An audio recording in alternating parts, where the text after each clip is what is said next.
It was a dream come true for her, but as we began talking about the wedding, something shifted in her. Mia started offering very strong opinions on everything, whether it was the venue, the guest list, or even what I should wear. It felt like she wanted to control every detail, making it more about her vision than ours. William was caught in the middle, trying to keep both his mom and me happy, which only added to the stress.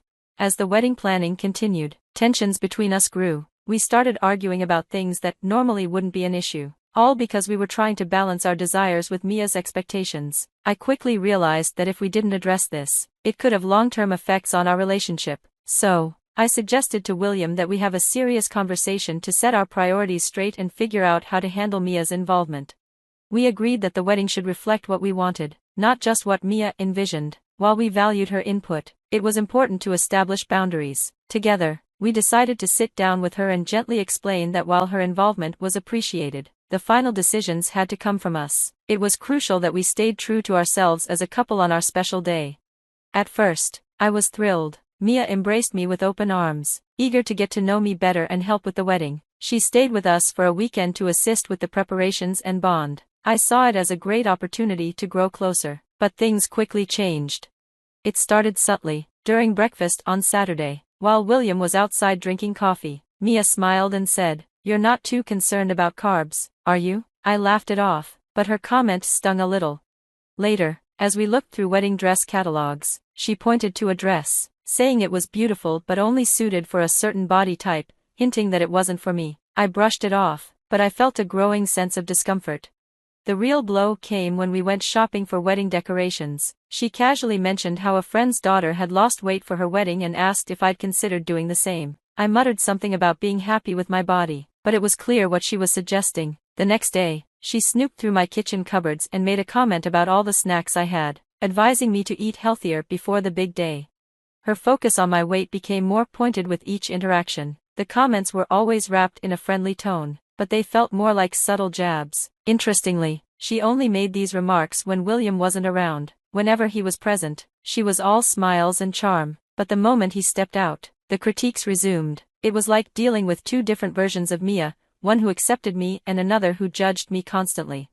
I didn't want to cause any problems with William, especially since we were newly engaged and still in the honeymoon phase of our relationship. I convinced myself I could handle Mia's remarks. After all, I had always been confident in my body and worked hard to feel good about myself, but her comments were starting to get under my skin, and it was becoming harder to ignore them. Mia's visits increased as the wedding drew closer, and it became impossible to escape her presence. She always seemed to have an opinion about something, making it hard to focus on the plans without her hovering. It was exhausting trying to maintain my patience while balancing her advice with my own vision for the wedding. One weekend, she called to say she'd be coming over again. Dread filled me. I needed time to myself to focus on the wedding without her constant input. Hoping to avoid her, I mentioned I was going dress shopping that weekend, thinking that would give me some space. But instead, she insisted on coming with me. Caught off guard, I couldn't refuse without appearing rude, so I reluctantly agreed. As we visited bridal shops, Mia took on a motherly role, picking out dresses I didn't care for and critiquing the ones I liked. When I tried on a gown that I felt beautiful in, she remarked that it was nice but too tight around the waist, suggesting something more flattering. Her words deflated me, and by the end of the day, I hadn't picked a dress. I felt defeated. Once Mia left, I finally felt some relief from her constant critique, but she soon followed up with texts asking when we'd go dress shopping again. I avoided answering her, determined to shop alone next time. Unfortunately, William accidentally mentioned my plans, and Mia quickly called to ask when she could join me again.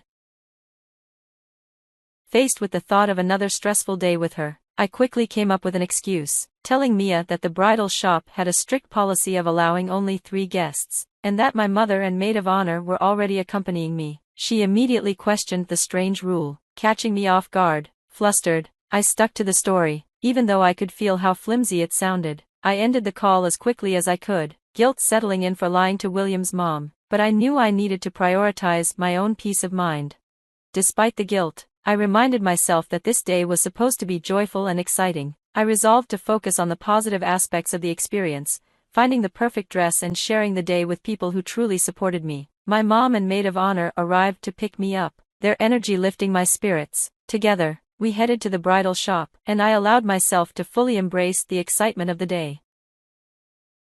I pushed aside the lingering guilt and focused on enjoying the moment. It wasn't long before I found the perfect dress, one that felt like it was made just for me. Afterward, Mia's communication dwindled to nothing, no calls, texts, or visits, although she still spoke with William. This brought some relief, as it eased any potential tension between them. Feeling a burst of excitement, I sent her a photo of me in the dress, hoping to share my joy. Her response was a simple thumbs up emoji. Unsure of how to interpret it, I chose not to dwell on her reaction.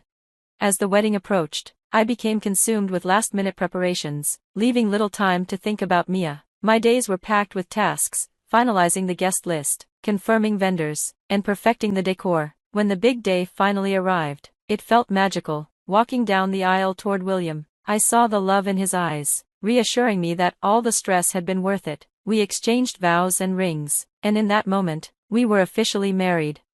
The reception was like a dream. The venue looked stunning, the weather was perfect, and the food was delicious. Our first dance, polished through weeks of lessons, felt like a scene from a fairy tale. Everything was going smoothly until I went to the bar for a drink and saw Mia standing there. She offered me a Shirley Temple with a bright smile, perhaps attempting to ease the tension between us. I accepted, grateful for the gesture, and took a sip. Minutes later, I began to feel oddly drowsy. At first, I chalked it up to exhaustion from the excitement of the day, but then I suddenly collapsed. Losing consciousness, chaos erupted as William rushed to my side, shouting for an ambulance. I could barely make out the voices around me as my vision blurred. When the EMTs arrived, they revived me and began asking what I had consumed. I mentioned everything, including the Shirley Temple Mia had given me. The EMT's concern grew as they asked about any medications I was taking. My maid of honor, Jasmine, quickly stepped in and mentioned my anxiety medication, which could dangerously interact with alcohol. Suddenly, Mia stepped forward, visibly distressed. She admitted that the drink she had given me contained alcohol, thinking it would help me relax without realizing the potential harm. I was shocked. Why would she spike my drink without telling me? The situation grew more intense when the EMTs confirmed that the combination of my medication and alcohol had caused my collapse. I was fortunate the reaction hadn't been worse, though I was relieved to be okay. The trust one had placed in Mia was shattered. William, who had been silently fuming, finally exploded. He confronted his mother, his voice trembling with anger as he demanded she leave the reception immediately. Mia looked stunned, trying to explain that it had been a misunderstanding, but William refused to listen. I had never seen him so upset, and it hurt to watch him have to confront his mother in the midst of what should have been a joyous day. The atmosphere of the reception shifted drastically. Guests began to sense the tension, and the celebratory mood evaporated. People quietly started leaving, and soon the reception came to an early end. What I had hoped would be the happiest day of my life was now overshadowed by Mia's reckless decision. Later that night, William and I returned to our hotel room, emotionally drained. The weight of the day's events was heavy, and a deep sadness crept in. What should have been a perfect day had been marred by something entirely avoidable. In the days that followed, Mia tried to reach out to both of us, but neither William nor I were ready to speak to her. William, torn between his love for his mother and his sense of betrayal, struggled to process his emotions. Returning home after the wedding, I made an effort to focus on starting this new chapter with William, but the memories of that day lingered. There was a constant undercurrent of what ifs. What if Mia hadn't meddled with the drink? What if the reception hadn't ended the way it did? Fortunately, our honeymoon provided some much-needed relief. For those 5 weeks, we were able to escape the drama and simply enjoy being together. It was a blissful reprieve, and for a while, life felt wonderfully normal again. But reality hit hard when we returned home. As we pulled into the driveway, there she was, Mia, standing at our doorstep. My heart sank, and a familiar knot of anxiety formed in my stomach. I had known this confrontation was inevitable, but I hadn't expected it to happen so soon. Worse still, Mia didn't start with an apology. Instead, she immediately launched into defending her actions, insisting that it had all been a harmless prank. She downplayed the severity of what had happened, making it clear she didn't grasp the gravity of her mistake. Her refusal to acknowledge the seriousness of her actions was exasperating. She brushed off the whole ordeal like it was no big deal, and William had finally had enough. He confronted her with a firmness I hadn't seen before, making it clear that she had crossed a line. He told her that the only way forward was for her to take full responsibility for what she had done and offer a genuine apology. Until then, he said, their relationship would be limited to holiday gatherings, like distant relatives who only see each other a few times a year. Mia was shocked by his stance and burst into tears, but William remained resolute. I could see how much it hurt him to set these boundaries with his own mother, but he stood by me, making sure I felt safe and respected. Things escalated unexpectedly a few weeks later when Mia showed up outside my office, surprised and anxious about causing a scene at work. I agreed to meet her at a small cafe nearby. She looked visibly distressed, and as soon as we sat down, she broke down in tears, drawing the attention of nearby customers. Mia expressed disbelief at William's firm stance, saying he hadn't answered her calls or texts. She begged me to intervene, hoping I could help restore their relationship. Yet, even in her emotional state, she hadn't apologized for her actions at the wedding. It was as if she refused to accept that she had done anything wrong. I calmly told her that instead of showing up unannounced or creating a scene, she should take some time to reflect on how her actions had affected both me and William. I reminded her that she had ruined what was supposed to be one of the happiest days of my life, and it wasn't fair to expect me to simply move past that without an apology. Mia attempted to defend herself, saying she hadn't meant any harm and was sorry for how I had taken things, but it was clear she still didn't grasp the full impact of her behavior. As her tears continued, and more eyes in the cafe turned toward us, I felt increasingly uncomfortable. I told her I would talk to William but made no promises about whether I could help mend their relationship. As I left the cafe, I was torn. Part of me wanted to forgive her, but the apology felt forced, like something she only said because she had to. My mother advised me to forgive and move forward, but I wasn't sure I could just let it go so easily. What do you all think I should do? Should I forgive her and try to fix things, or am I right to be hesitant?